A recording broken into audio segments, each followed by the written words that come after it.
Je m'appelle Bailey Hudson, j'ai 29 ans. Il y a 3 mois, ma mère s'est levée à ma fête prénatale devant 40 personnes, y compris mes collègues, ma belle famille et le pasteur de mon enfance, et a dit à tout le monde que j'étais tombée enceinte exprès pour piéger mon mari. Elle a saisi le micro pendant un jeu de devinettes de prénoms de bébé, s'est éclaircie la gorge comme si elle recevait un prix, et a dit, et je cite, J'espère juste que Marcus a fait ce choix de son plein gré et non parce qu'il se sentait obligé. 40 personnes, des cupcakes sur la table, une banderole qui disait « Bienvenue, bébé Éléanore ». Et ma mère, bien imbibée de 3 mimosas, racontant à une salle pleine d'invités que ma grossesse était un stratagème. Je pensais que l'invité lui donnait une dernière chance. Il s'est avéré que cela lui donnait une dernière tribune. Mais voici ce que ma mère ignorait. Mon mari avait enregistré chaque SMS qu'elle lui avait envoyé pendant 4 mois. Et quand elle a terminé son petit discours, il s'est levé. Il n'a pas crié. Il a juste lu. Maintenant, laissez-moi vous ramener 18 mois en arrière, à une fête de révélation du sexe qui a coûté 15 000 $ et qui n'était pas la mienne. Le soir où j'ai annoncé à ma famille que j'étais enceinte, ma mère servait un rôti de bœuf. Marcus et moi avions roulé 45 minutes de notre maison jusqu'à chez elle, la même maison à paliers multiples à Cooperville, où j'avais grandi, où la moquette sentait encore le chien que nous avions eu en 2006. Ma sœur Megan était là avec son mari Travis, qui avait été stationné à la base aérienne de Ramstein en Allemagne et était de retour pour 2 semaines avant que Megan ne le rejoigne à l'étranger. Le dîner fut silencieux. Donna, c'est ma mère, contrôlait la table comme elle l'avait toujours fait. Qui s'asseyait où? Quel plat de service allait à Megan en premier? De petites choses qui semblent invisibles jusqu'à ce que vous ayez passé 29 ans à les compter. J'attendis le dessert, posai ma fourchette, et le dis clairement. Marcus et moi attendons un enfant. 3 secondes de silence. Je les comptais. Megan sourit, mais c'était le genre de sourire qui balaye la pièce du regard avant de s'engager. Travis hocha la tête. Gérald, mon père, leva les yeux de son assiette avec quelque chose que je ne pouvais nommer. De la surprise, peut-être, ou quelque chose de plus ancien. Puis Donna se tourna vers Gérald. Elle ne me regarda pas. Elle le regarda lui. De la manière dont on regarde quelqu'un quand on est sur le point de confirmer quelque chose que vous pensiez tous les deux. « Eh bien, dit-elle, j'espère que celle-ci ne tournera pas comme elle. » Personne ne la corrigea. Megan étudia son verre d'eau. Gérald retourna à son rôti de bœuf. Travis eut soudainement besoin de plus de pain. Sous la table, Marcus me prit la main. Sa poigne était ferme, chaude. Et quand je le regardais, je remarquais quelque chose. Il n'était pas surpris. Sa mâchoire était serrée, mais ses yeux étaient calmes, comme s'il avait déjà entendu pire. Je ne savais pas pourquoi. Pas encore. « Je ne suis pas méchante, » ajouta Donna, en se servant plus de vin. « Je suis réaliste. Certaines personnes ne sont pas faites pour ça. » Je la regardais. Je n'avais pas demandé sa bénédiction. J'étais venue partager une nouvelle. Elle sourit. Le genre de sourire qui montrait les dents, mais sans chaleur. Nous partîmes avant le café. 18 mois avant ce dîner, Donna avait organisé pour Megan une fête de révélation du sexe qui aurait pu financer un semestre d'études supérieures. 15 000 $, 200 invités, dont la moitié que Megan connaissait à peine, un organisateur d'événements, un gâteau à 3 étages, un photographe professionnel, des canons à confettis, chronométrés à la seconde près. L'arrière-cour de la maison de Donna avait été transformée en quelque chose tout droit sorti des pages d'un magazine. Des tentes blanches, des arches florales, un panneau en ardoise qui disait « Le miracle de Megan » en écriture dorée, manuscrite. J'étais assise à la dernière table, celle près des toilettes portables. Personne ne m'a présenté à qui que ce soit. Quand une femme en robe fleurie se pencha et demanda « Et qui êtes-vous » Je dis « Je suis l'autre fille ». Elle rit, pensant que je plaisantais. Donna fit un discours de 10 minutes. Elle se tenait sous cette arche florale, champagne à la main, et parla de Meghan comme si elle annonçait un lauréat du prix Nobel. Ma Meghan, ma fierté, la fille dont chaque mère rêve.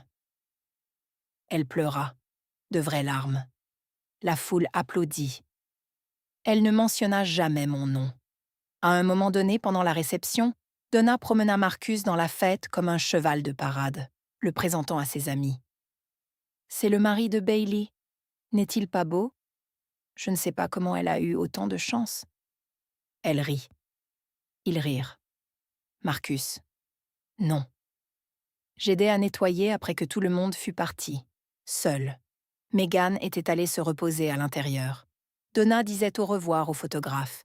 Je pliais les nappes et empilais les chaises, tandis que les confettis du miracle de Meghan collaient à la semelle de mes chaussures.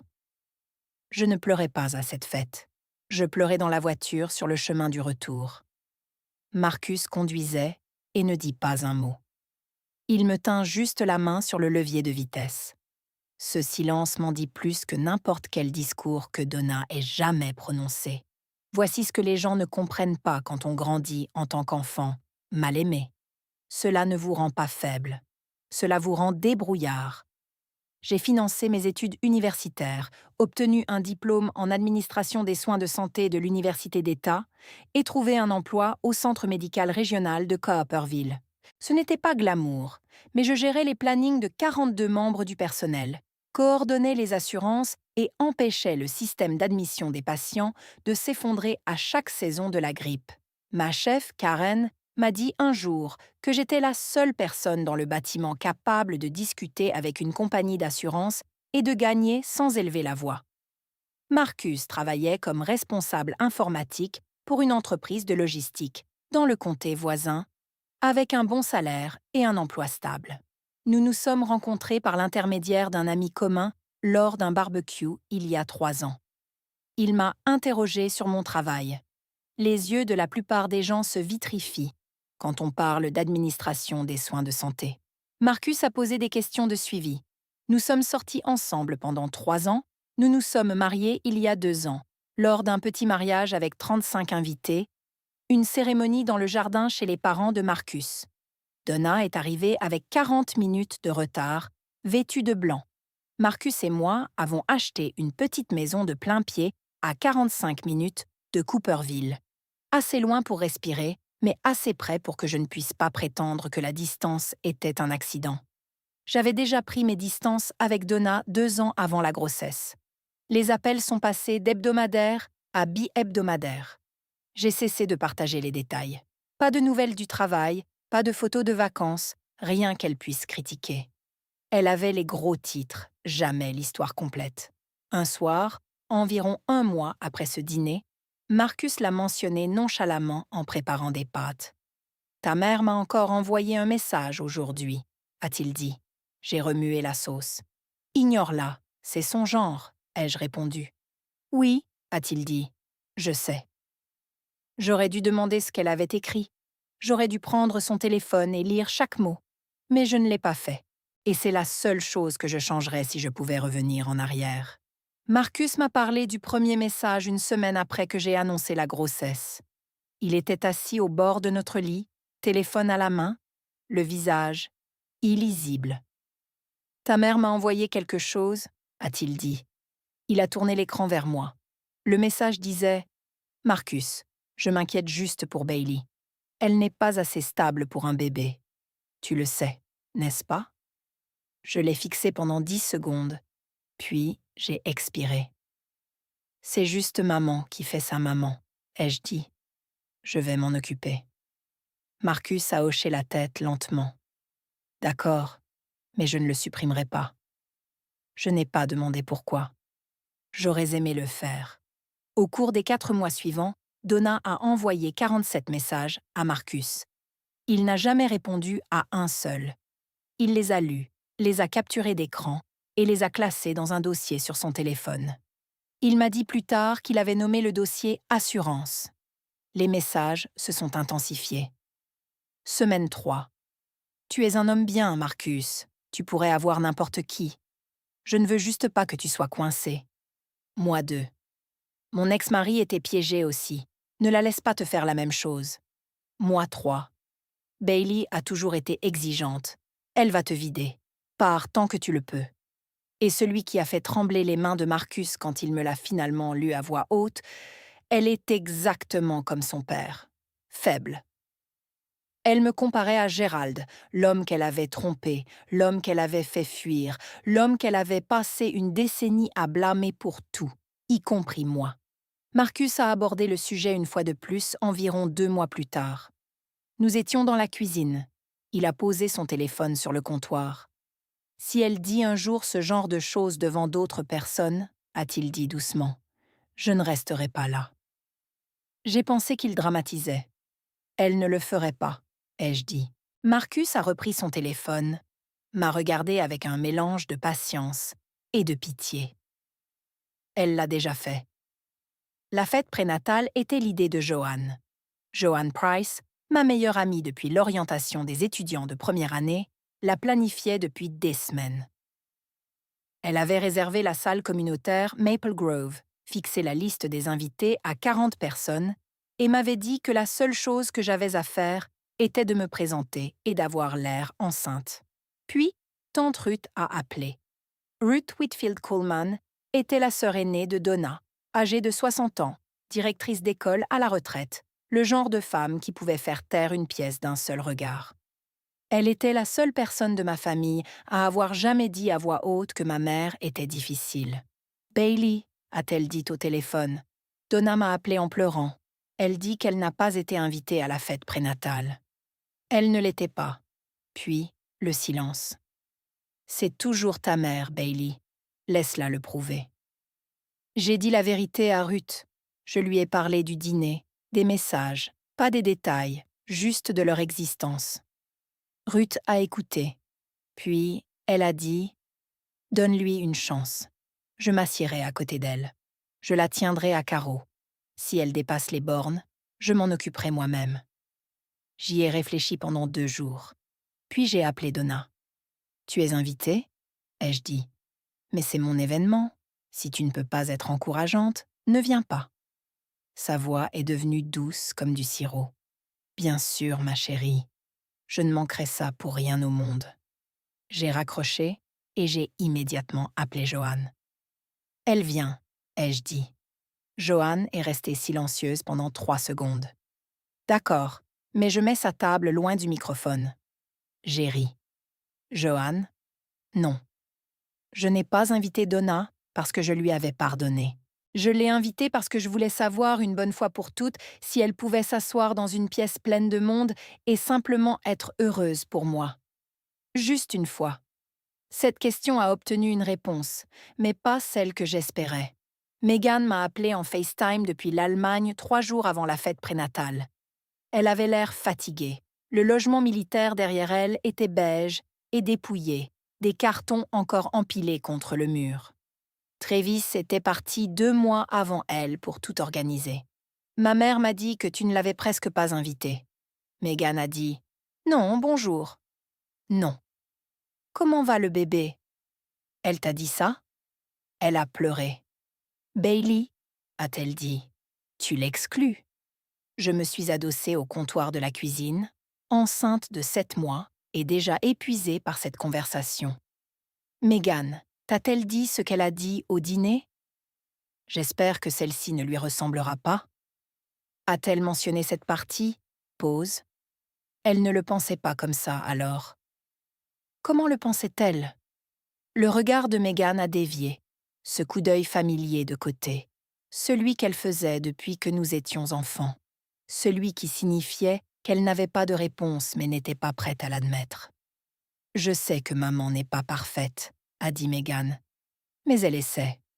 Elle a dépensé 15 000 $ pour ta fête de révélation du sexe et m'a dit qu'elle espérait que mon bébé ne me ressemblerait pas. » Ce n'est pas essayer, Megan, c'est choisir.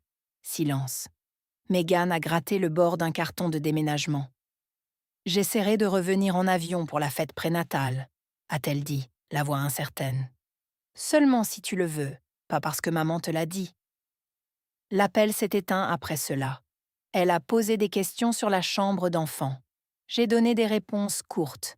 Nous avons raccroché comme nous le faisions toujours, poliment, avec précaution, tout ce qui était important restant non dit. J'ai posé le téléphone et Marcus a levé les yeux de son ordinateur portable. Comment ça s'est passé? Elle était au courant des messages. Ma mère lui a dit qu'elle s'inquiétait juste pour moi. Marcus a fermé son ordinateur portable et Megan l'a cru. Megan la croit toujours. J'aime ma sœur, mais aimer quelqu'un ne signifie pas qu'il est de votre côté. La salle communautaire Maple Grove se trouvait au bout de la rue Oak, entre l'église méthodiste et une librairie d'occasion toujours fermée. Elle pouvait accueillir 80 personnes, mais Joanne l'avait aménagée pour 40. Des tables rondes avec des nappes jaunes, une tour de cupcakes au lieu d'un gâteau, un tableau noir où les invités pouvaient suggérer des prénoms pour bébé et un bar à mimosa dans un coin parce que, comme l'a dit Joanne, personne ne survit à votre famille sobre. Le matin même, Joanne et moi sommes arrivés à 8 heures. Elle a accroché la bannière « Bienvenue bébé Eleanor » pendant que j'arrangeais les sacs cadeaux. Marcus a apporté des chaises pliantes, a installé le système de sonorisation et a testé le microphone sans fil que Joanne avait loué pour les jeux. « On n'a pas besoin d'un micro pour 20 personnes jouant au bingo », lui ai-je dit. « C'est pour l'ambiance », a-t-elle répondu. « Et le contrôle du volume. Si j'organise, n'est-ce pas ?» Liste des invités, décompte final, 40. 8 collègues de l'hôpital, y compris Karen, ma chef de service. 5 amis de l'université, 6 du côté de Marcus, y compris sa mère, Linda. De mon côté, Donna, tante Ruth, 2 cousins. Et s'il se présentait, Gérald. Megan a confirmé qu'elle atterrirait ce matin-là. Vers 9h30, Marcus a vérifié son téléphone pour la 3e fois.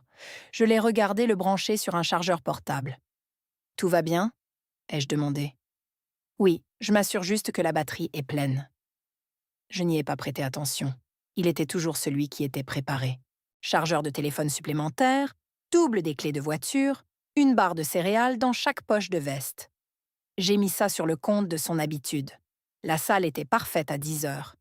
Les cupcakes empilés, le tableau de nom prêt, les mimosas au frais. Joanne s'est reculée, les mains sur les hanches, observant son travail. « Aujourd'hui, tout va bien se passer », a-t-elle dit. « Aujourd'hui, tout va bien se passer », ai-je répété. J'avais tort. La sonnette a retenti chez nous à 9h15.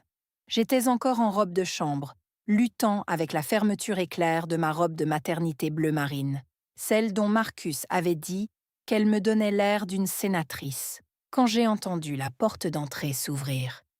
Gérald se tenait sur le porche. Mon père, âgé de 58 ans, plus mince que la dernière fois que je l'avais vu, portait une chemise boutonnée qui semblait fraîchement repassée et avait des yeux qui semblaient ne pas avoir dormi. « Je n'étais pas sûr de devoir venir », a-t-il dit. 6 mois. C'était le temps qui s'était écoulé depuis que je l'avais vu en personne. Il appelait occasionnellement, des conversations courtes et maladroites qui se terminaient toujours par « Eh bien, prends soin de toi ». Mais se présenter était différent. Se présenter signifiait que Donna ne pouvait pas contrôler ce qu'il disait. « Tu es mon père », ai-je dit.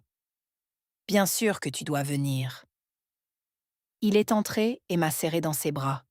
Pas une étreinte rapide, pas le truc de côté, à un bras, qu'il faisait depuis des années. Une vraie étreinte. Assez longue pour que je sente sa poitrine se soulever et s'abaisser 2 fois. Quand il s'est reculé, ses yeux étaient humides. « Je veux juste que tu saches », a-t-il dit. « Je suis fier de toi. J'aurais dû le dire plus souvent. » Marcus est descendu les escaliers, a vu Gérald et lui a tendu la main. « Content que vous soyez là, monsieur. » Gérald l'a serré, l'a tenu 1 seconde de plus que nécessaire, a hoché la tête 1 fois. Sur le chemin de la salle, je me suis assise sur la banquette arrière pendant que Marcus conduisait, et Gérald était assis à l'avant. Calme, presque confortable. Puis, quelque chose m'a interpellée. « Penses-tu que papa est au courant des messages de maman ?» ai-je demandé à Marcus, en gardant la voix basse. « bien que l'ouïe de Gérald ne soit plus ce qu'elle était. Marcus m'a regardé dans le rétroviseur. Je pense que ton père sait beaucoup de choses dont il ne parle jamais. Gérald a fixé la fenêtre passager, n'a rien dit, mais sa mâchoire s'est légèrement contractée. Et je l'ai remarqué. Voilà le tableau. Ma mère envoyait des messages à mon mari dans mon dos depuis 4 mois, lui disant de me quitter. Ma sœur le savait et n'avait rien dit. Mon père était arrivé avec l'air d'un homme portant le poids de 10 ans de culpabilité. Et dans 2 heures, 40 personnes allaient entrer dans le Maple Grove Community Hall pour ma fête prénatale, y compris la femme qui pensait que je ne méritais rien de tout cela. Maintenant, laissez-moi vous raconter ce qui s'est passé à cette fête. Les 30 premières minutes furent parfaites, dangereusement parfaites. Les invités arrivaient au compte-gouttes. Joanne tenait la porte comme une hôtesse 5 étoiles, dirigeant les gens vers le tableau des noms, la table des cupcakes, le bar à mimosa. Une musique douce jouait, des reprises acoustiques de vieilles chansons pop, le genre qui rendait tout chaleureux et sûr. Linda fut la première à arriver du côté de Marcus. Elle m'a serré dans une étreinte qui sentait la lavande et a dit « Tu rayonnes, ma chérie ». Gérald restait en retrait, tenant une tasse de punch, comme un homme à une fête où il ne connaissait personne, même s'il connaissait presque tout le monde. Puis Donna est entrée. Elle était magnifiquement vêtue. Un chemisier crème, un pantalon ajusté, des boucles d'oreilles en or. Elle sourit à Joanne, complimenta les décorations et me tendit un sac cadeau. À l'intérieur, une douce couverture de bébé jaune avec les initiales d'Éléonore brodées dans le coin. « C'est adorable », dis-je. Et je le pensais. Tante Ruth suivit de près, se postant à la table de Donna comme une agente des services secrets avec des lunettes de lecture. Megan arriva 10 minutes plus tard, souffrant du décalage horaire et les yeux gonflés par le vol de nuit. Mais elle me serra dans ses bras et dit « La salle est magnifique, Bailey ». Les jeux commencèrent. Devinez le poids du bébé. Bingo des prénoms de bébé. Joanne maniait le microphone avec l'énergie d'une animatrice de jeux télévisée. Les gens riaient. Donna riait aussi, poliment, de manière appropriée, et complimenta même les cupcakes. Ils sont adorables. Joanne croisa mon regard de l'autre côté de la pièce et me fit un clin d'œil. Tu vois, tout va bien. Puis Linda se pencha vers Donna à la table des rafraîchissements. Décontractée, amicale. Alors, ont-ils déjà choisi un prénom ? Oui, dit Linda, rayonnante. Ils la nomment d'après la grand-mère de Marcus, Eleanor. J'observai le visage de Donna de l'autre côté de la pièce. Son sourire se figea. 1 seconde, 2, puis il se remit en place, lisse comme un masque, se refermant d'un coup. Elle tendit la main vers un autre mimosa. Au mimosa numéro 3, le volume de Donna augmenta de 2 crans. Cela commença doucement. Des commentaires lancés comme des pièces dans une fontaine, assez désinvoltes pour éclabousser, mais pas assez pour tremper. Elle coinça Karen, ma chef de service, près de la table des cadeaux. « Vous travaillez avec ma fille, mon pauvre cœur », dit-elle en posant une main sur sa poitrine. Elle a toujours été la créative de la famille. Karen, qui avait géré un étage d'hôpital pendant 15 ans et pouvait repérer un compliment passif-agressif à 3 codes postaux de distance, sourit d'un air contraint et retourna à notre table. Elle se pencha vers ma collègue, Dawn, et lui murmura quelque chose que je ne pouvais pas entendre. Les sourcils de Dawn se levèrent. Donna passa à autre chose. Elle dit au cousin de Marcus que Bailey avait toujours eu besoin d'aide pour tout, même pour lasser ses chaussures, si l'on pouvait le croire. Elle dit à Joanne que les cupcakes étaient mignons pour ce genre de choses. Elle dit à Priya, mon amie d'université, que j'avais été une enfant difficile, mais que nous l'aimions quand même. Chaque commentaire était comme une coupure de papier, supportable seul. Collectivement, il vidait la pièce de son énergie. Tante Ruth saisit le poignet de Donna. « Donna, calme-toi. »« Je vais bien, Ruth. » Elle se dégagea. « Arrête de me faire la morale. » Je traversai la pièce, gardant ma voix basse. « Maman, tu as assez bu. S'il te plaît, Assieds-toi. Donna me regarda comme elle me regardait toujours, comme si j'étais une tache sur une vitre qu'elle ne parvenait pas à nettoyer. Ne me dis pas ce que je dois faire à une fête, Bailey. Je reculai. Marcus observait depuis le mur du fond, les bras croisés, la mâchoire serrée. Je m'approchai et posai ma main sur son avant-bras. Je la vois. Laisse-moi m'en occuper. Il expira, hocha la tête. Mais Donna ne me regardait plus. Elle regardait le microphone sur la table de Johan. Ses yeux restèrent là un battement de trop, et je sentis l'ambiance de la pièce changer. Johan venait de terminer la dernière manche du bingo des prénoms de bébés et s'apprêtait à annoncer la partie d'ouverture des cadeaux, lorsque Donna se leva. Elle se déplaça rapidement pour quelqu'un qui avait bu 3 mimosas, traversa la pièce en 5 pas, prit le microphone sur la table et le tapota 2 fois. Le bruit sourd résonna dans les haut-parleurs. « Puis-je dire quelque chose ?» dit-elle, d'une voix mielleuse et forte. Johan me regarda, car Donna était ma mère. Je regardais Donna. J'ai hoché la tête parce que je croyais encore, durant cette stupide dernière seconde, qu'elle pourrait dire quelque chose de gentil. « Je veux que tout le monde ici sache que j'aime mes 2 filles, » commença Donna. Elle marqua une pause, balayant la pièce du regard comme un pasteur balaie sa congrégation. « Mais une mère connaît ses enfants, et je dois être honnête. Je m'inquiète pour ce bébé. » La pièce se raidit. Les fourchettes à cupcakes se figèrent en l'air. « Bailey a toujours eu besoin de quelqu'un pour s'occuper d'elle, » continua Donna. « Et Marcus est un homme merveilleux, » dit-elle en gesticulant vers lui. « J'espère juste qu'il a fait ce choix de son plein gré. Et non parce qu'il se sentait obligé. » Des halètements. De véritables halètements audibles. Dawn laissa tomber sa serviette. La bouche de Karen s'ouvrit et se referma. Une femme de la famille de Marcus porta la main à sa bouche. Donna n'avait pas fini. Je ne dis pas qu'elle l'avait planifié. Je dis juste que le timing était très opportun. Certaines femmes tombent enceintes pour garder un homme. Elle haussa les épaules. Je dis juste ce que tout le monde pense. Personne ne pensait cela. La pièce était silencieuse, du silence qui précède un verdict. Linda se leva de sa chaise. « Excusez-moi, tante Ruth. »« Donna, arrête. » Donna serra le micro plus fort. « Je suis sa mère. Si je ne peux pas dire ça, qui le peut ?» Je ne pouvais pas bouger. Mes mains étaient sur mon ventre et ma fille donnait des coups de pied et ma mère disait à 40 personnes que j'étais un piège. Puis Marcus se leva lentement, son téléphone à la main. « En fait, Donna, » dit-il, « puisque nous sommes honnêtes. » Marcus n'éleva pas la voix. Il n'en avait pas besoin. Chaque personne dans cette pièce était déjà silencieuse. « Donna, vous venez de dire à cette pièce que Bailey aurait pu me piéger. » Il leva son téléphone, l'écran tourné vers l'extérieur.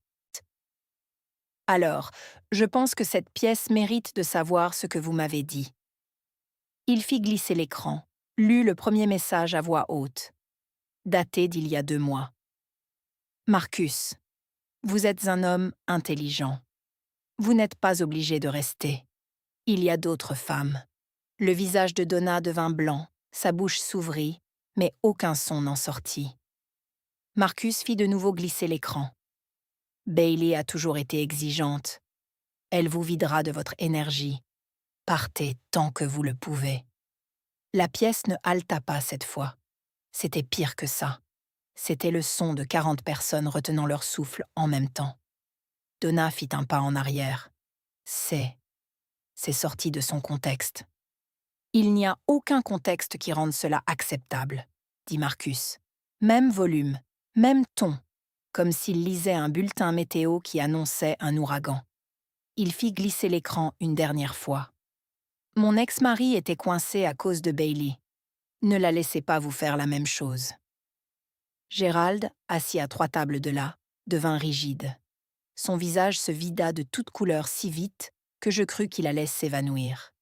Il serra le bord de la table. Ses jointures blanchirent. Ce message coincé à cause de Bailey. Gérald l'entendait pour la première fois dans cette pièce. Son ex-femme avait dit à un étranger que leur plus jeune enfant était la raison de l'échec de leur mariage. Et elle l'avait dit dans un message texte, comme on préviendrait quelqu'un d'un mauvais restaurant. Marcus baissa le téléphone, regarda directement Donna. J'ai sauvegardé chaque message parce que je savais que, si j'en parlais à qui que ce soit, vous le nieriez. Il marqua une pause. Et vous voilà en train de le nier. La main de Donna tremblait autour du microphone qu'elle tenait toujours. Le micro capta le tremblement, un léger tapotement rythmique à travers les haut-parleurs. Donna fit ce que Donna faisait toujours lorsqu'elle était acculée. Elle pleura. Les larmes apparurent vite, avec une rapidité exercée, une rapidité de performance. Elle pressa une main sur sa poitrine, laissa ses épaules trembler et se tourna vers la pièce comme une femme injustement accusée. « C'est ce qu'ils font, dit-elle, la voix brisée. Ils montent ma propre famille contre moi. » Elle se tourna brusquement vers tante Ruth. « Ruth, vous voyez ça? Mon propre gendre m'attaque à une fête prénatale. » Ruth resta parfaitement immobile. Ses lunettes de lecture étaient posées bas sur son nez. Ses mains étaient croisées sur la table. Elle ne dit rien. C'était la première fois en 60 ans que Ruth ne se précipitait pas pour couvrir sa sœur. Donna se tourna vers Meghan. « Meghan, ma chérie, dis-leur. Dis-leur que je suis une bonne mère. » Les yeux de Meghan étaient rouges et humides. Elle fixa la table. Ses doigts tordaient une serviette en une spirale serrée. Elle ne parla pas. Donna se tourna vers Gérald. Dernier recours, l'homme qu'elle avait passé une décennie à entraîner à acquiescer. « Gérald, dis quelque chose. » Gérald leva les yeux. Ses yeux étaient vides. Sa voix sortit basse et rauque, comme une porte s'ouvrant pour la première fois depuis des années. « Donna, dit-il, je pense que vous en avez assez dit. 6 mots, le plus que Gerald Whitfield ait dit contre son ex-femme en une décennie. » La pièce murmura, des chaises raclèrent le sol. Quelques-uns de mes collègues tendirent la main vers leur sac. Karen posa une main sur l'épaule de Dawn et fit un signe de tête vers la porte. La voix de Donna monta d'un ton. « Vous êtes tous contre moi, tous. J'ai donné 30 ans à cette famille. » Joanne s'avança, calme, mesurée. Elle tendit la main pour prendre le microphone. « Madame, dit Joanne, c'est la fête prénatale de Bailey, pas votre intervention. » Elle attendit. « S'il vous plaît, asseyez-vous ou partez. » Donna fixa la main tendue de Joanne. La pièce observait. Elle ne rendit pas le micro. Elle le posa violemment sur la table et le bruit sourd résonna dans les haut-parleurs comme un coup de marteau de juge. Meghan se leva. Toutes les têtes dans la pièce se tournèrent vers elle. Je retins mon souffle. Une partie de moi, la petite sœur, celle qui se souvenait encore de partager une chambre et de chuchoter après l'extinction des lumières, pensa. Elle va dire quelque chose. Elle va me défendre. Ce n'est ni le moment ni l'endroit, commença Meghan. Meghan. Je la coupais. Ma voix était ferme. Savais-tu pour les messages? La pièce attendit. Donna renifla bruyamment de son coin. Ruth ne bougea pas. Meghan regarda Donna, me regarda le sol. Maman a dit qu'elle était juste inquiète pour toi. Elle a dit à mon mari de me quitter. Je m'approchais. Et tu savais? Et tu m'as appelée la semaine dernière et tu m'as dit que j'étais blessante de ne pas l'avoir invitée. Le visage de Meghan se froissa. Je ne pensais pas que c'était si grave. C'est ça le problème, Meghan. Ma voix ne monta pas. Je n'en avais pas besoin. Tu ne penses jamais que c'est si grave quand ça m'arrive. La serviette dans la main de Meghan était en lambeaux. Elle essuya ses yeux avec le dos de son poignet. Sa bouche articulait des mots qui ne venaient pas.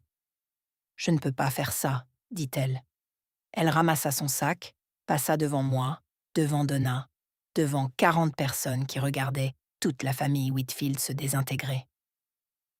La porte se referma derrière elle. Par la fenêtre, je vis Travis attendre dans une voiture de location. Le moteur en marche. Meghan monta. Ils s'éloignèrent.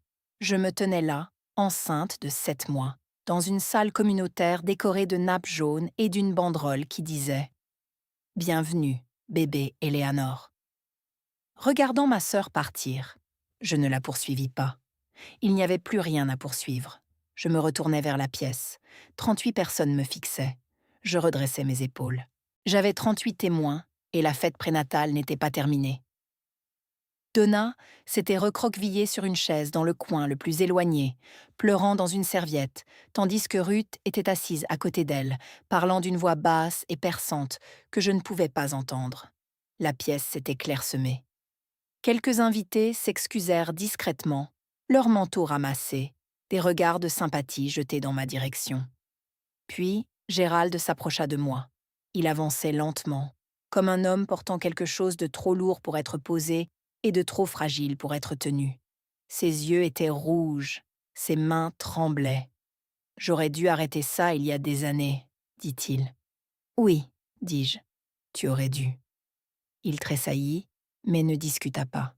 Elle a dit à Marcus, « Tu as été la raison de l'échec de notre mariage. » Sa voix se brisa sur le mot « échec ». Il pressa ses doigts sur sa bouche, se ressaisit. « Bailey, tu avais 5 ans quand les choses ont mal tourné. Ce n'était jamais toi. Il ne s'agissait jamais de toi. » Les larmes vinrent alors. Pas le genre dramatique et dominateur que Donna venait de jouer. Celles-ci étaient silencieuses. Elles glissèrent sur son visage et s'accrochèrent à la barbe naissante de sa mâchoire. Âgé de 58 ans, debout dans une salle communautaire devant des gens qu'il connaissait depuis des décennies, pleurant parce que 20 ans de silence l'avaient finalement écrasé. Linda, la mère de Marcus, traversa la pièce. Elle posa une main sur l'épaule de Gérald et lui tendit un mouchoir. « Monsieur, » dit-elle doucement, « vous êtes là maintenant. C'est ce qui compte. » Gérald prit le mouchoir, le pressa sur ses yeux, hocha la tête. J'étreignis mon père, mes bras autour de lui, mon ventre entre nous, ma fille bougeant en moi comme si elle aussi pouvait sentir le poids du moment. Il murmura dans mes cheveux. Je l'ai laissé réécrire toute notre histoire et tu en as payé le prix. Je le serrai plus fort. Je ne dis pas que tout allait bien. Ça n'allait pas. Mais il était là. Et pour la première fois de ma vie, nous étions juste nous. Sans Donna entre nous, la foule s'était réduite à environ 20 collègues qui étaient restés, la famille de Linda, quelques amis qui ne partiraient pas avant de savoir que j'allais bien. Ruth se leva de la table de coin de Donna. Elle lissa sa blouse, ajusta ses lunettes, puis elle parla. Pas à Bailey, pas à la pièce, mais directement à Donna, assez fort pour que toutes les personnes encore présentes puissent t'entendre. « Donna, j'ai demandé à Bailey de t'inviter.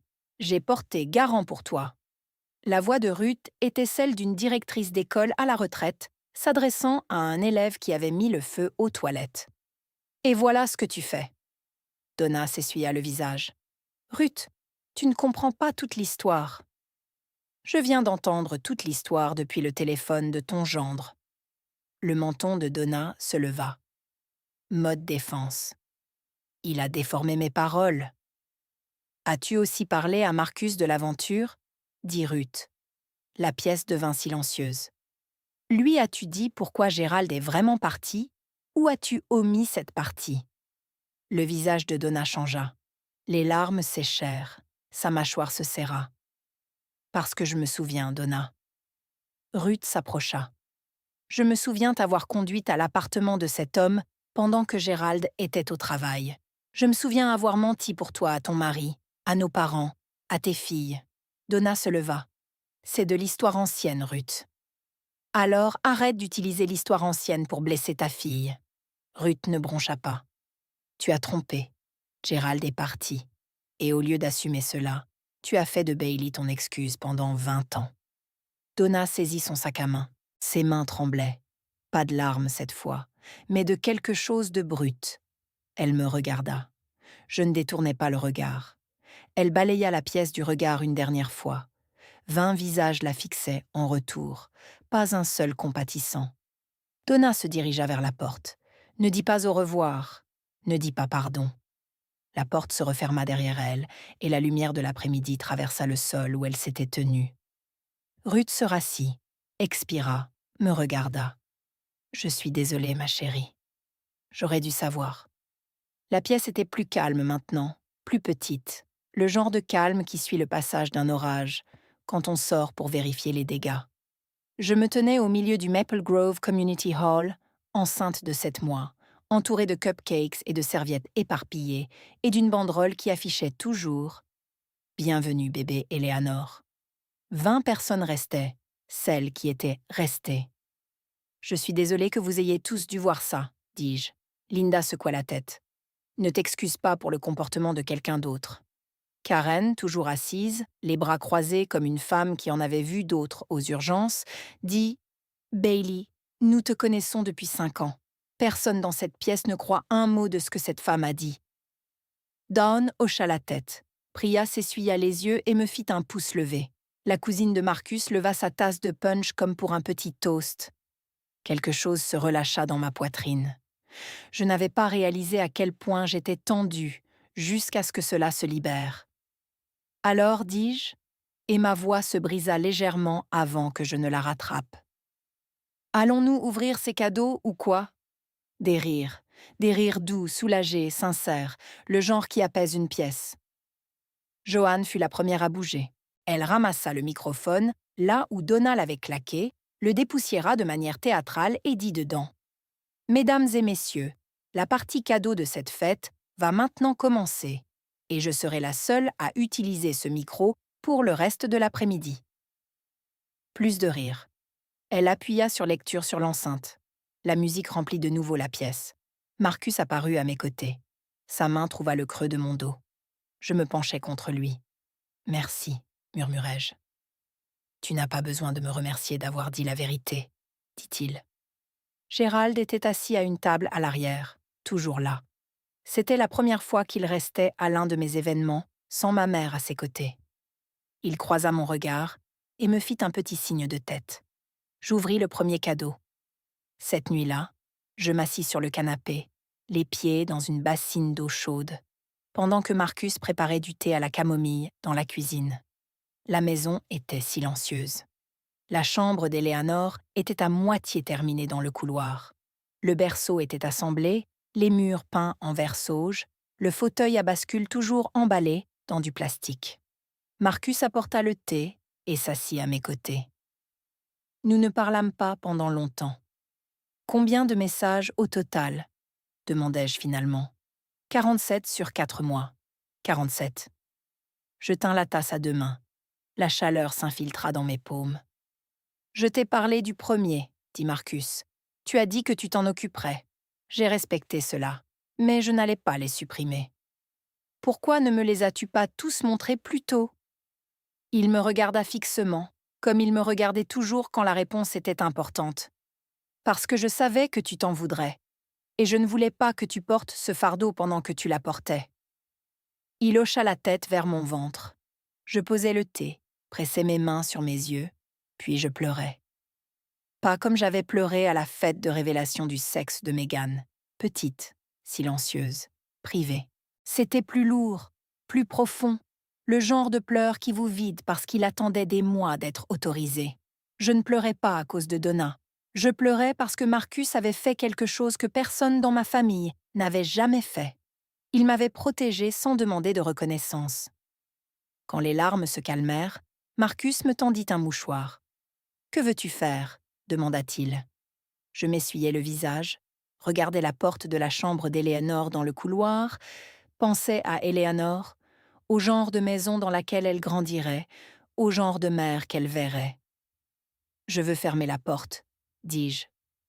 Pour de bon cette fois. Marcus hocha la tête. « Alors nous la fermons. » Meghan n'avait pas appelé. Marcus dit « Laisse du temps. » Non, dis-je. J'ai donné assez de temps. Dans une ville de 12 000 habitants, les nouvelles voyagent vite. En 48 heures, chaque version de ce qui s'était passé à ma fête prénatale avait circulé dans Cooperville, comme un courriel en chaîne. Les dames de l'église l'avaient appris de Ruth. Le personnel de l'hôpital l'avait appris de Karen. Les voisins l'avaient appris de quiconque se gare à côté de la salle communautaire le samedi. 40 invités signifiaient 40 compteurs. Chaque version avait sa propre emphase. Certains se concentraient sur les messages, d'autres sur les larmes de Gérald, d'autres encore sur Donna, s'emparant du microphone. Mais le fond restait toujours le même. Donna Whitfield s'était levée à la fête prénatale de sa propre fille et l'avait accusée d'avoir piégé son mari. Et puis son gendre avait prouvé qu'elle avait tenté de détruire le mariage de l'intérieur. Donna publia sur Facebook 2 jours plus tard. Le statut disait « Quand vos enfants vous trahissent et laissent des étrangers vous humilier lors d'un événement familial, le cœur d'une mère se brise. » 3 mentions, j'aime, 0 commentaire. Joanne m'envoya une capture d'écran. Je la regardai pendant 5 secondes, puis bloquai Donna partout. Téléphone, courriel, réseaux sociaux, tous les canaux étaient enfermés. Megan appela d'Allemagne. « Maman est en miettes, dit-elle. Marcus l'a piégée. » Marcus a lu ses propres mots. Je dis « Elle s'est piégée elle-même. Que veux-tu que je fasse? Je veux que tu te demandes pourquoi tu ne m'as jamais demandé ce que je voulais. » La ligne devint silencieuse. Megan dit au revoir. Je dis au revoir. Nous raccrochâmes. 3 jours plus tard, un courriel arriva de Donna. Objet. Tu me dois des excuses. Je l'ouvris, lus la première ligne, après tout ce que j'ai sacrifié pour toi, et fermai mon ordinateur portable. Je ne répondis pas. Je n'en avais pas besoin. Dans une petite ville, la réputation est une monnaie. Et ma mère venait de déposer le bilan. 47 messages. C'est le nombre de messages que ma mère avait envoyés à mon mari pour lui dire de me quitter. Et quand je n'avais pas répondu à sa publication Facebook, elle m'avait envoyé un courriel pour me dire que je lui devais des excuses. Si vous avez déjà reçu ce genre de message d'un parent, le genre où il vous blesse puis exige des excuses, nous approchons du moment où j'ai pris ma décision finale, celle que je ne déferai jamais. Et honnêtement, celle que j'aurais aimé prendre il y a des années. Une semaine après la fête prénatale, j'étais assise à la table de la cuisine, mon ordinateur portable ouvert sur un courriel vierge. Marcus était au travail. La maison était silencieuse. Éléanore donna 2 coups de pied vigoureux, comme pour me rappeler qu'elle écoutait. J'ai tapé pendant 1 heure, en ai supprimé la majeure partie, puis j'ai recommencé. La version finale était courte, nette. Pas de colère, pas d'accusation, pas de grands airs, juste la vérité, crûment exposée. Maman, je n'écris pas ceci pour te blesser. J'écris ceci pour me protéger, moi et ma fille. Tu as envoyé 47 messages à mon mari en 4 mois pour lui dire de me quitter. Tu as dit à une pièce pleine de gens que je l'avais piégé avec une grossesse. Tu as dit à Gérald, et apparemment à quiconque voulait bien t'écouter, que j'étais la raison de l'échec de ton mariage. J'avais 5 ans quand votre mariage a mal tourné. Je ferme cette porte. Non pas parce que je te déteste, mais parce que je ne peux pas laisser ma fille grandir en me voyant rapetisser chaque fois que tu entres dans une pièce. Si jamais tu veux vraiment changer, je le saurai. Mais ce ne sera pas à moi de vérifier. Je l'ai lu à voix haute une fois. Ma voix est restée égale. J'ai cliqué sur « Envoyer », puis j'ai copié le courriel et l'ai transféré à Gérald et à tante Ruth, sans demander la permission, juste pour les informer. La réponse de Gérald est arrivée dans l'heure. « Je comprends. Je t'aime. » Celle de Ruth est arrivée 25 minutes plus tard. « Courageuse, je suis désolée de t'avoir poussée à l'inviter. » Marcus est rentré ce soir-là. Je lui ai montré le courriel. Il l'a lu 2 fois, puis a levé les yeux vers moi. « C'est honnête, a-t-il dit. Est-ce trop ? Ce n'est pas assez, a-t-il dit doucement. Mais c'est juste. » J'ai fermé l'ordinateur portable, pressé mes mains contre mon ventre. Éléanore a de nouveau donné un coup de pied.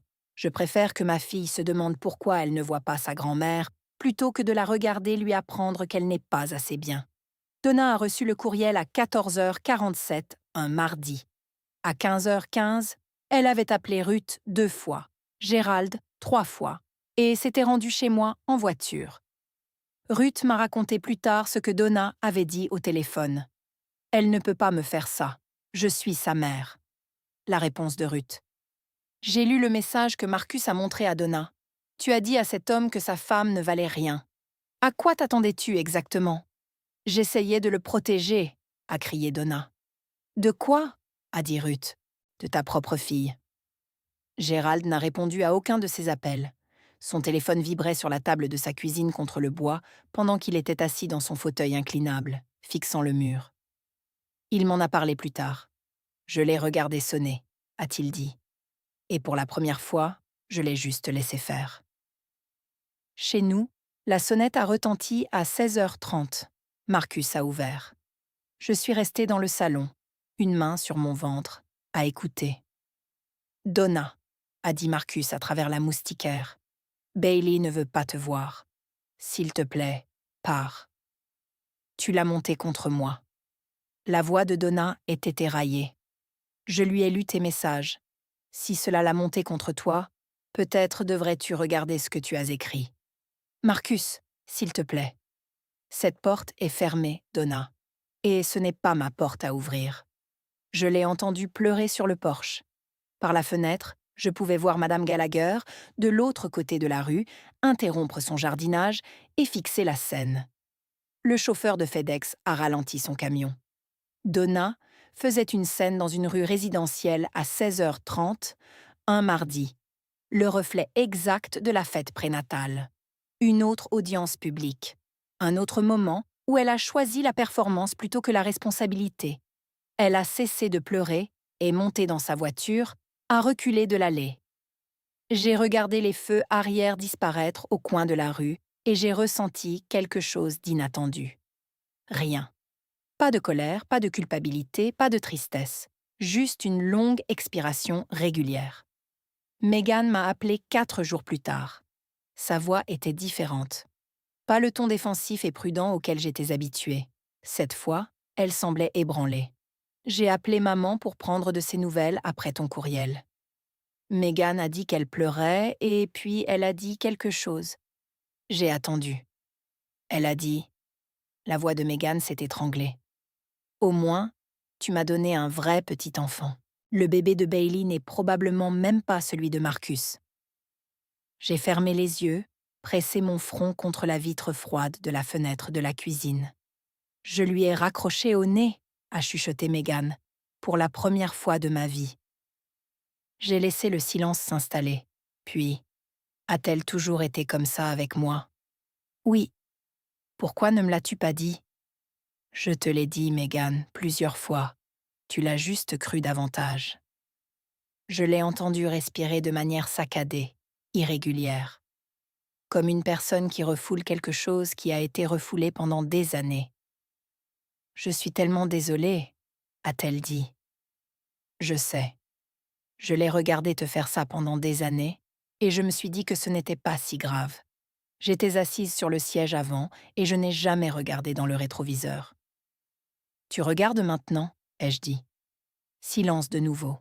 Puis, alors, qu'est-ce que je fais? C'est ton choix, Megan. J'ai déjà fait le mien. Nous sommes restés au téléphone un peu plus longtemps. Aucune de nous n'a dit grand-chose, mais la qualité du silence avait changé. Ce n'était plus le silence poli et prudent de 2 sœurs qui avaient appris à contourner leur mère. C'était le silence de 2 personnes assises ensemble dans les décombres, décidant ce qu'il fallait reconstruire. « Je ne vais pas faire semblant que tout va bien entre nous, » ai-je dit. « Je ne te le demanderai pas, mais je suis contente que tu aies appelé. » Moi aussi. Quand j'ai raccroché, Marcus était appuyé contre le chambranle de la porte de la cuisine. « Des progrès ?» a-t-il demandé. « Oui, » ai-je dit. Lent, mais réel. 2 semaines plus tard, Gérald a appelé. Ce n'était pas le coup de fil gênant habituel de 5 minutes. Il a posé une vraie question.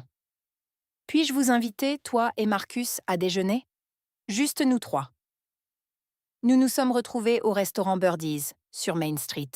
Des banquettes en vinyle, du café à volonté, une serveuse nommée Pam qui appelait tout le monde « chérie ». Gérald a commandé un club sandwich et en a mangé la moitié. Un progrès. Pendant le déjeuner, il a parlé plus que je ne l'avais entendu parler depuis des années. Après le divorce, Donna l'avait prévenu que s'il prenait le parti de Bailey, elle dirait à toute la ville qu'il était un père irresponsable.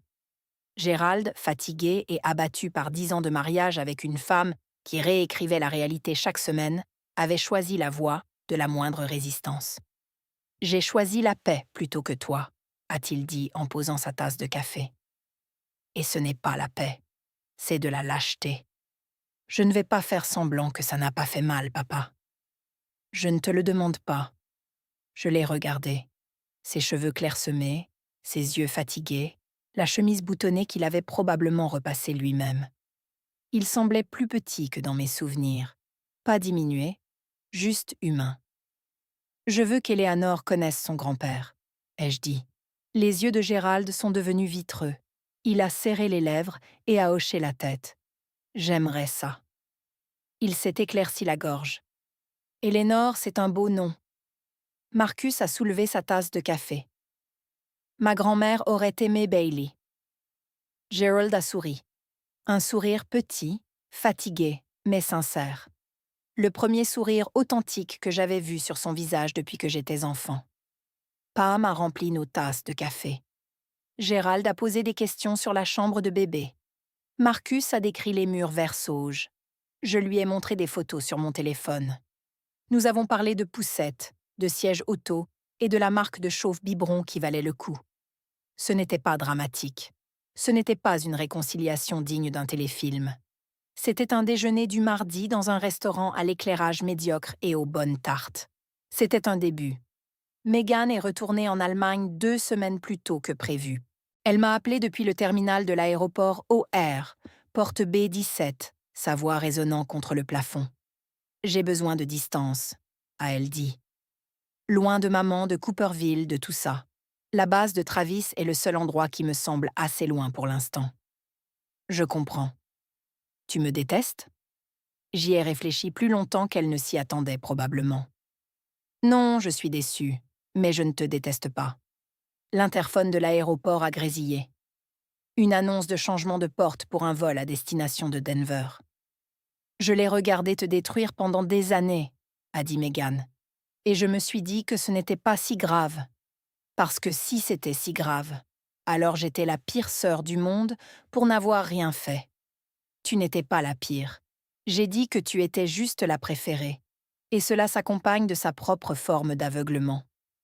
Elle a fait un bruit. À moitié un rire, à moitié autre chose. C'est la chose la plus généreuse que tu m'aies jamais dite. Ne t'y habitue pas. Elle a ri pour de bon cette fois-là.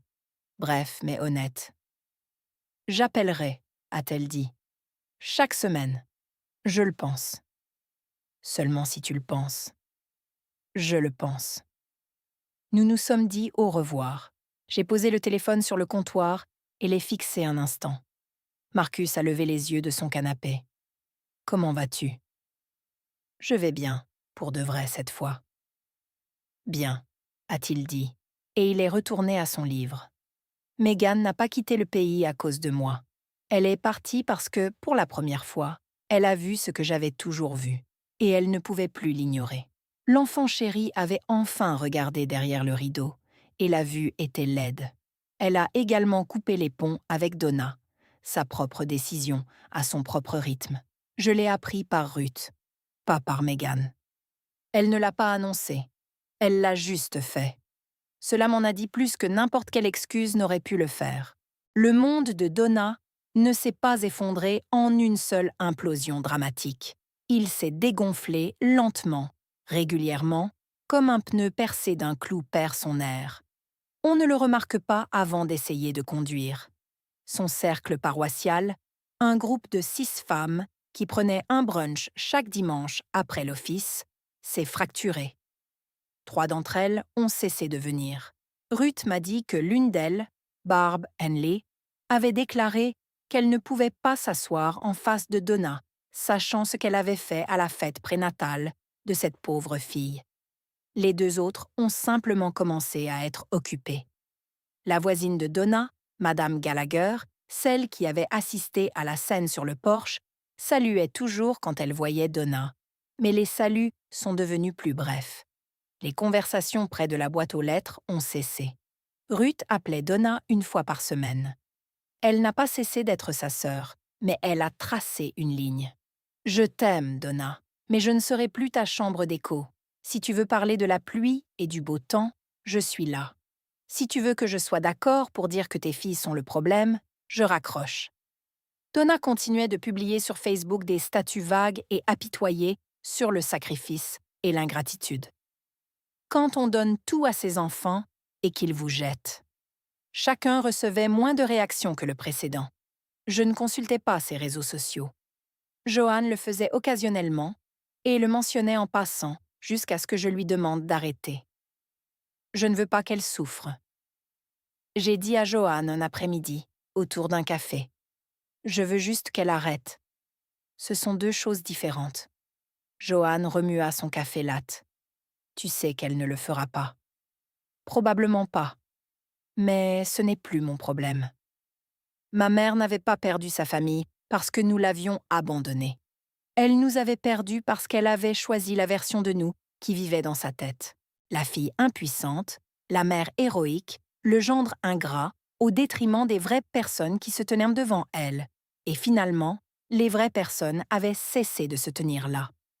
Une semaine après la visite de Donna sur le porche, j'ai finalement ouvert les derniers cadeaux de la fête prénatale. Quelques boîtes étaient restées intactes dans le chaos, poussées dans le coffre de la voiture de Marcus et oubliées. Je me suis assise en tailleur sur le sol de la chambre d'enfant, entourée de Bodhi, de l'ange et d'un éléphant en peluche de Priya, et j'ai sorti une petite boîte non emballée sans étiquette cadeau. À l'intérieur, une paire de chaussettes de bébé, jaune pâle, tricotées à la main, minuscules, incroyablement minuscules, comme le sont toujours les affaires de bébé, comme si elles avaient été faites pour une poupée. Glissée à l'intérieur d'une des chaussettes se trouvait une note pliée, écrite d'une écriture que je reconnaissais pour l'avoir vue sur des dizaines de cartes d'anniversaire pour Éléanore. Avec amour, grand-père G. Je suis restée assise là, tenant ces chaussettes pendant longtemps. Elles ne pesaient presque rien.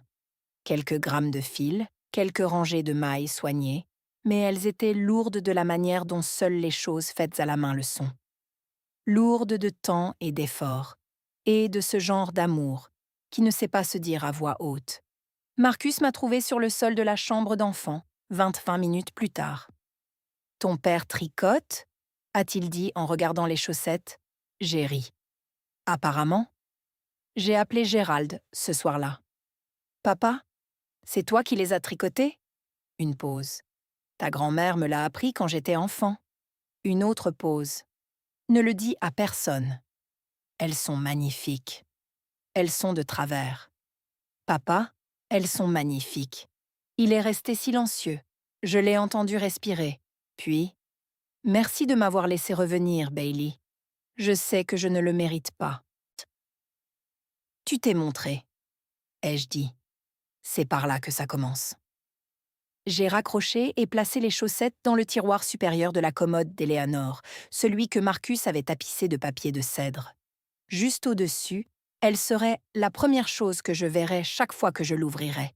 Cette paire de chaussettes ne coûtait rien, et c'était le cadeau le plus précieux que j'ai reçu parce qu'il avait coûté à mon père 30 ans de silence pour le donner. Linda a appelé un jeudi soir. Je pliais du linge de bébé, de minuscules chemises, de minuscules pantalons, un chapeau en forme de fraise que Joanne jurait être essentiel. « Je sais que les choses sont difficiles en ce moment, » a dit Linda. « Je veux que tu saches quelque chose, et je veux que tu l'entendes clairement. Tu as une famille. C'est nous. » J'ai arrêté de plier. Je me suis assise sur le bord du lit. « Quand Marcus t'a ramenée à la maison pour la première fois, » a-t-elle poursuivi, « je t'ai observée. Tu étais polie, intelligente et drôle. Mais tu avais cette chose, cette habitude de vérifier les visages des gens avant de rire, comme si tu avais besoin de permission pour t'amuser. » Je n'ai rien dit. Ma gorge était serrée. Je ne savais pas d'où cela venait. Pas avant la fête prénatale. Maintenant, je sais. La voix de Linda s'est adoucie. Et je veux que tu saches que dans cette famille, tu n'as besoin de permission pour rien. Encore moins pour être heureuse. Je suis désolée que tu aies dû voir tout ça. Ne t'excuse pas, ai-je réussi à dire. Je suis contente d'avoir été là, parce que maintenant je sais exactement à quel point ma belle-fille est forte. Elle a marqué une pause. Éléanore va avoir la meilleure des mères parce que tu sais déjà ce qu'il ne faut pas faire. J'ai pressé le téléphone contre mon oreille et j'ai laissé ces mots s'imprégner. Ils ont rempli un espace que j'avais porté vide, si longtemps que j'avais oublié son existence. L'espace où l'approbation d'une mère était censée résider. Linda n'a pas remplacé Donna.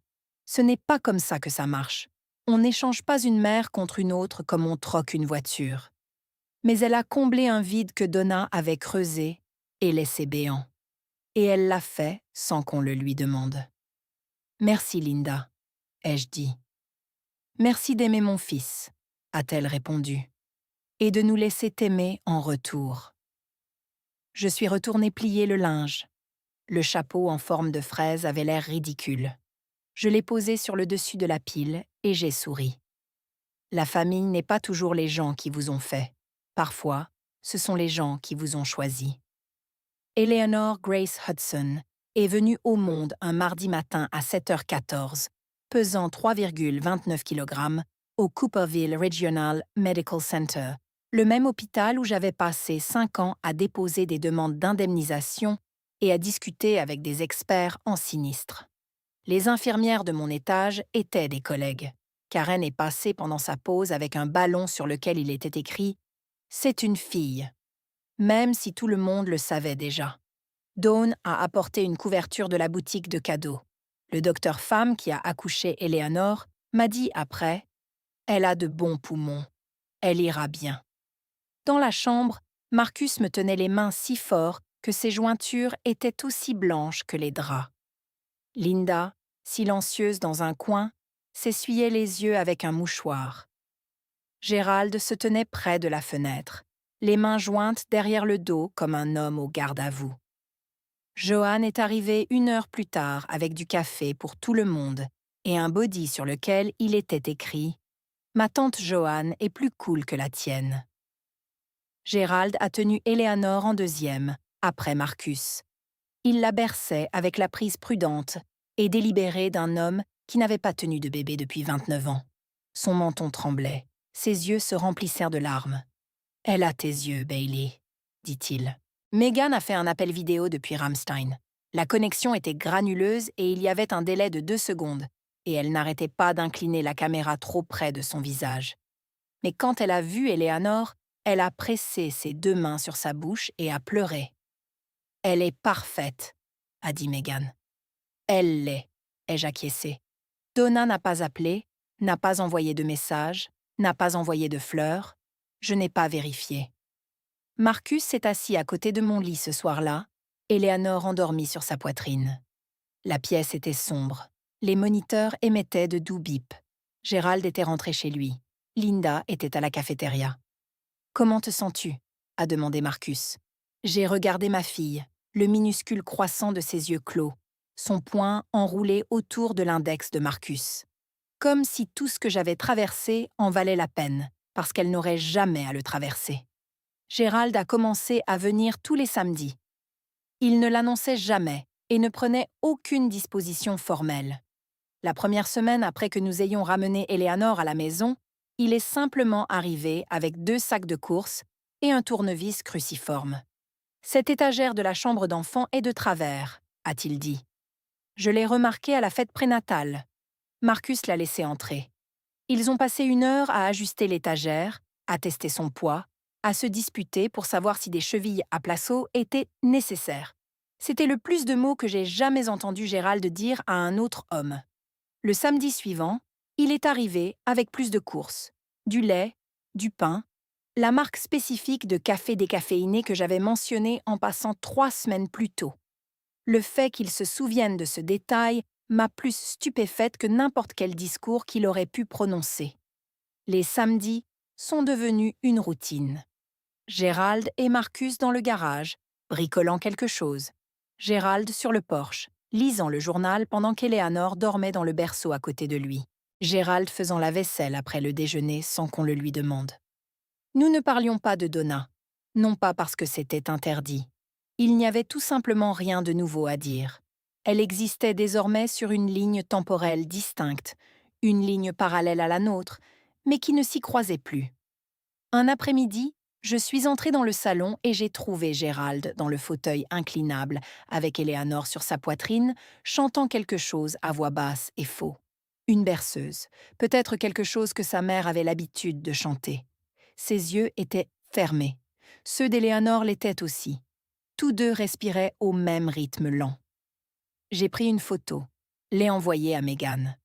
Elle a répondu avec un emoji cœur et rien d'autre. C'était suffisant. Gérald n'a pas essayé de rattraper 30 ans en un seul samedi. Il a juste continué à venir semaine après semaine. Silencieux, constant, présent. Ça me manquait, m'a-t-il dit une fois, en faisant doucement rebondir Éléanore sur son genou. Ça me manquait d'avoir le droit d'être simplement ici. La lettre est arrivée 3 mois après la naissance d'Éléonore. Une enveloppe blanche standard, sans adresse de retour, mais j'ai immédiatement reconnu l'écriture. La même écriture cursive bouclée des cartes d'anniversaire qui disait toujours « Avec amour, maman », au-dessus d'un billet de 20 $ et en dessous d'un commentaire sur mon poids. Marcus m'a vu debout près de la boîte aux lettres, tenant l'enveloppe. Il a descendu l'allée en chaussettes. « D'elle ? Oui. Tu veux l'ouvrir ?» J'ai retourné l'enveloppe dans mes mains. Elle était légère. Une page, peut-être 2. Le papier était lisse. Donna avait utilisé son beau papier à lettres, celui de couleur crème avec ses initiales gaufrées en haut, l'ensemble qu'elle gardait pour les cartes de remerciement aux personnes qu'elle voulait impressionner. « Non, ai-je dit. »« Tu veux la jeter ?» J'y ai réfléchi. « Non. » Je l'ai apportée à l'intérieur, j'ai ouvert le placard du couloir, je l'ai placée sur l'étagère du haut, derrière une boîte de bonnets d'hiver et un album photo de l'université. Si Éléanore demande un jour des nouvelles de sa grand-mère, ai-je dit, je la laisserai la lire quand elle sera assez grande pour comprendre. Marcus a hoché la tête. C'est juste. J'ai fermé la porte du placard, je suis restée là un instant, la main sur la poignée. Quelque part à l'intérieur de cette enveloppe se trouvaient soit des excuses, soit une accusation. Peut-être les deux. Avec Donna, les deux étaient souvent indiscernables. Cela n'avait pas d'importance. Pendant 29 ans, j'avais orbité autour de ma mère comme un satellite. Toujours à m'ajuster, toujours à corriger ma trajectoire, toujours attirée par une gravité qui ne faisait que me rétrécir.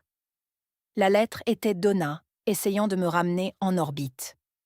Et pour la première fois, je n'ai rien ressenti. Aucune attraction, aucune culpabilité, aucune curiosité assez forte pour vaincre la paix que j'avais construite en son absence. Peut-être qu'un jour je l'ouvrirai, peut-être qu'Éléanore le fera, peut-être que personne ne le fera jamais et qu'elle restera dans ce placard jusqu'à ce que le papier jaunisse et que l'encre s'estompe. Je n'ai pas besoin de lire ces mots pour connaître ma valeur. Megan appelait tous les mercredis. Elle a tenu parole. Les premiers appels étaient courts, prudents. Nous parlions du temps à Rammstein, et si Éléanore avait commencé à sourire. Des conversations superficielles avec de profonds courants sous-jacents. Puis, environ 6 semaines plus tard, Megan a dit quelque chose qui a changé le ton. J'ai commencé une thérapie ici. La base a un conseiller, un programme de soutien aux familles de militaires. Bien, ai-je dit. Elle m'a posé des questions sur notre enfance. J'ai parlé pendant 1 heure sans m'arrêter. Elle a à peine pu placer un mot. Megan a ri, mais il n'y avait aucune joie dans son rire. J'ai toujours cru qu'être la préférée signifiait que j'étais plus aimée. Il s'est avéré que cela signifiait simplement que j'étais utile.